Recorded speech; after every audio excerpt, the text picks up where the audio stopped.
Oh, who's there? Oh, it's just you. Wait, what's with the suitcase, doll? You going somewhere? I'm leaving you, NES. Leaving me? What do you mean? I found a new console, one who actually knows how to treat me like a lady. What are you talking about, doll? What about Balloon Fight? And Super Mario Bros. 2? What about Ice Climber? Now, doll, I don't think you's being fair. And Ninja Gaiden? Well, you knows I just thought that. What about Ghosts and Goblins? I told you never to speak of that again. I'm sorry, NES. I'm leaving. And I'm going to review the SNES.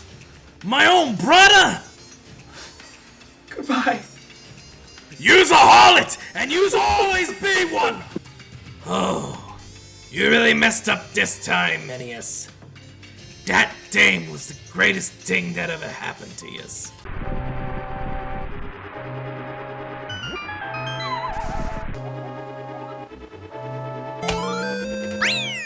Celebratory suicide! This is freaking bullcrap, Mom. Nintendo ain't copyright claiming this video. Hello, YouTube, and I forgot to take my makeup off. Hello, and welcome to WedSNESday. I'm Heemin, Gamin, and I just barely finished a series of videos where I looked at every single game on the Nintendo Entertainment System Classic Edition. Well, after doing something like that, naturally you want to look at every single game on the Super Nintendo Entertainment System Classic Edition. I don't care what it's called. But the main thing is because, you know, there were a lot of years between the release of these two systems. Well, the original ones, and not the... Anyway, in that time, the game designers did not know how to make better games. Not to mention that the bigger cartridges and the access to 16 bits means that they can make really, really good games. You didn't have to rely anymore on brutal, painstaking difficulty to make a game that's actually worth people's money. Speaking of the difficulty, if you remember that stupid skit I did about 30 seconds ago, it was prompted by one comment that I got on my Ninja Gaiden video. The SNES Classic will treat you a lot better. Well, that and the fact that I look absolutely fabulous in this dress. Oh wait, never mind. It actually turns out that fabulous and horrifically disgusting are actually antonyms, not synonyms. My bad. Also, one thing that I kinda regret from the NES series is the order in which I covered the games. I did it alphabetically, but I chopped up the order so that sequels wouldn't be right next to each other. What? Well, for this series, I will be doing things chronologically, because then sequels won't be next to each other. I think it'll be a good thing to see the progression. So, that means that we're going to be starting with Nintendo's best-selling game for the Super Nintendo Entertainment System, Super Mario World! Fantastic game! Oh, also, I'm really gonna screw with the footage in the boss fights, because that's what Nintendo looks at to say, oh yeah, turns out we made this video. Actually, Nintendo, you made the game. I paid for it. You didn't make this video. You didn't edit. You didn't film. You didn't wear it. Dress. Why did I do that?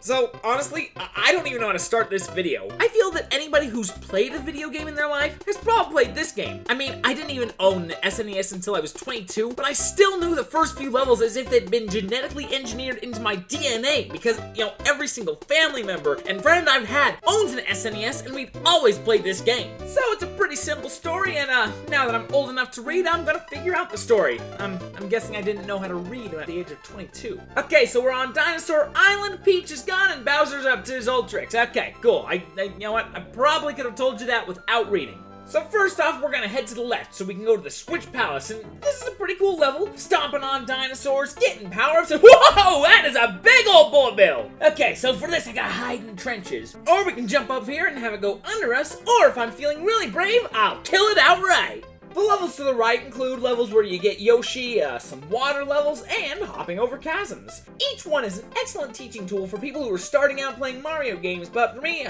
they are beyond basic. But then we go to Iggy's Castle. And let me tell you, the castles and the ghost houses are usually pretty awesome because they introduce new mechanics. This very first castle has climbing on fences. Wow! It is a lot of fun. I think it's pretty cool when you kill a Koopa by climbing right onto their heads, but my favorite thing is just straight up punch them through the chain link fence. Another awesome thing to do is to punch one of these holes on the chain link fence to swing around to the other side. That's all 16 bits of the SNES on full display right there.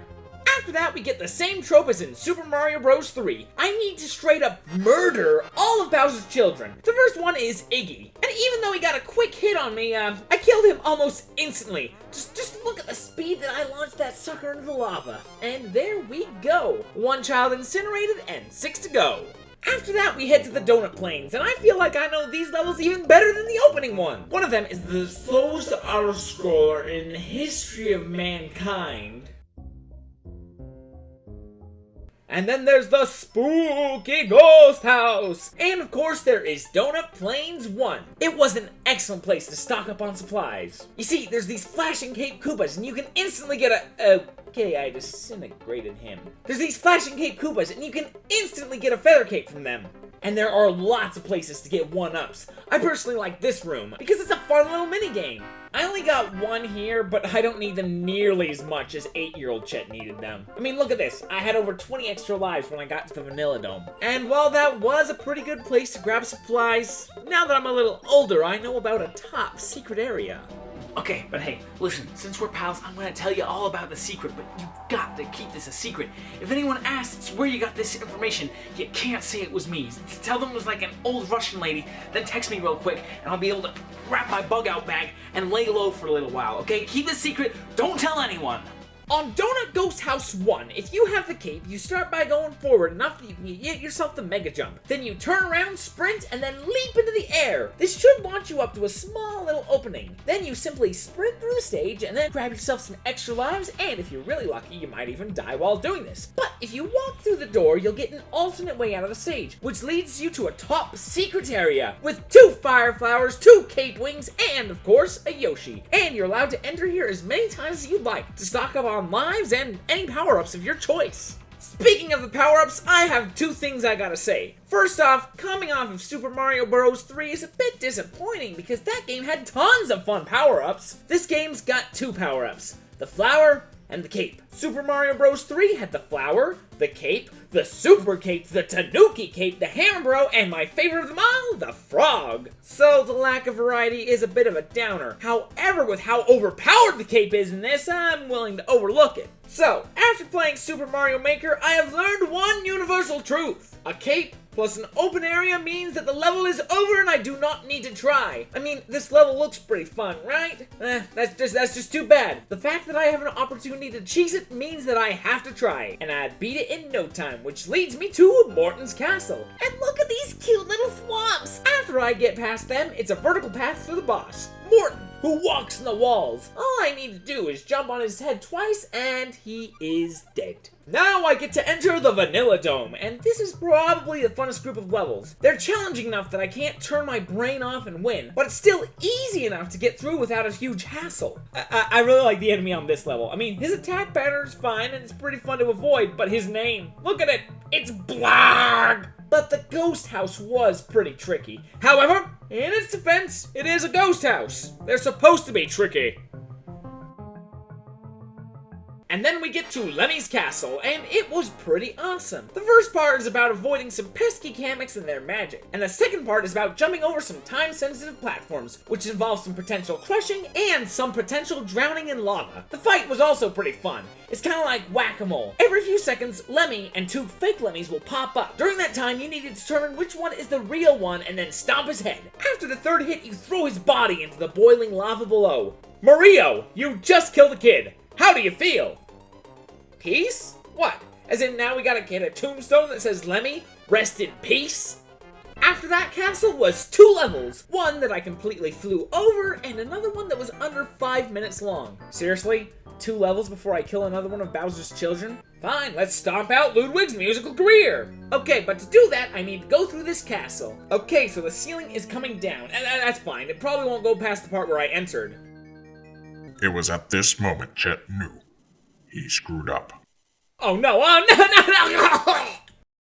Okay, this time I go through with a little more reckless abandon and I get to Ludwig, and he starts out with an awesome volley of fire attacks. After the first stomp though, he goes into some awesome shell spins, and it's actually very reminiscent of his father's attacks from Smash 4. The main problem with Ludwig is his aerial somersaults. You see, it is very obvious where he's going to land, so I make sure that he is always met with a heavy Italian boot. It looks like this shell. is shocked. Alright, now for the Force of Illusion. So, 8-year-old Chet never even saw Ludwig's castle, and 22-year-old Chet got stuck here in the Force of Illusion. You see, it's a pretty tricky area. Each level has 2 exits, and it can be really hard to find the ones that lead you out. But I do know the trick. All you gotta do on this level is get to this area with a mushroom. Yes, this is Mario requesting a loot drop. Boom! Press Y to use the spiral jump and open up this area. Then you use the key and open up the way to Roy's castle. And this level is just plain mean. So it's a pretty neat gimmick. These brown blocks are going and all you gotta do is follow their path and it's pretty easy. Yeah, okay. But it gets a little stressful when you're trapped with the bouncing peekaboo. But I swear, this level had an unexpected, just mean trap. When I got hit by it, I shouted, "Cat Mario!" A random block falling and instantly killing you. That is something so cheap that you can only see it in that stupid Cat Mario game. After that, I got to fight Roy, and he's a lot like the Morton fight, only in this battle he takes 3 hits, and after each hit, the walls get in closer to make it more difficult, but I had an easy enough time with him.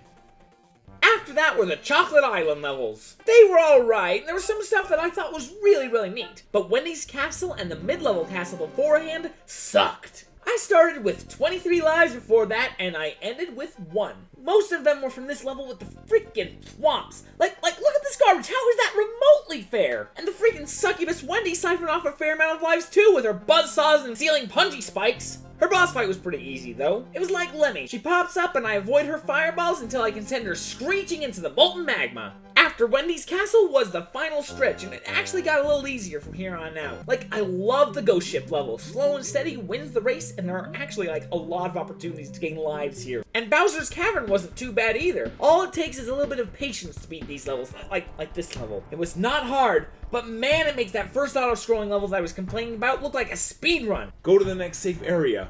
Wait. Go forward 2 feet. Wait, there's no skill involved. Nah, just don't get greedy and you'll be fine. After that, I got to another level that gave me a Yoshi, and there were a lot of opportunities to lose the guy along the way, but I managed to keep him to the end, and then there was a key that you needed his gross, disgusting tongue to reach. And I figured, hey, I have Yoshi, let's do it, and whoa, can you say shortcut? Straight to Bowser's castle. Now, the castle has a lot of rooms, and I don't know if there's like a specific order they want you to go into, but the rooms that I entered were no trouble at all, and they were pretty easy, and now I get to fight the big man himself. All things considered, this is a pretty easy boss fight. I mean, even as a kid, I was able to use other people's save files to fight Bowser, and even back then, I could take him. All you gotta do is wait, and then throw his Koopas up at him. Avoid his fire attacks and his giant marble, then you grab his Koopas and throw them up at him. Then you avoid some fire again, and then his mad, frantic jumping. Then you grab his Koopas, throw them up, they land on his head, and he is dead. After that, you get a kiss from the princess, and that is a W. So that is Super Mario World! It's a classic in every sense of the word, and there's still so much gameplay to be had. I can still go through it and find every single alternate exit through the stages, or I could go onto Star Road, or even Special Road for some really tough stages. I'm actually very glad that I got to play this game with tons of replayability. But right now I need to look to the future. What game will I be playing next time on WedSNESday? Looks like I'll be playing, F-Zero. Kinda looking forward to that. I wonder if I'll get to give anyone a Falcon Punch! Hey guys, thanks for watching. If you want to watch that F-Zero review, please consider subscribing. It'll be about a month before I release that, but in the meantime, I'll release more videos. Here, I'll go ahead and put some of my older reviews on screen so you can see what you'll be getting yourself into. Watch them, and if you like what you see, subscribe, and you'll get a lot more stuff like that. If you do subscribe, I will see you on the next episode. If you don't, Goodbye!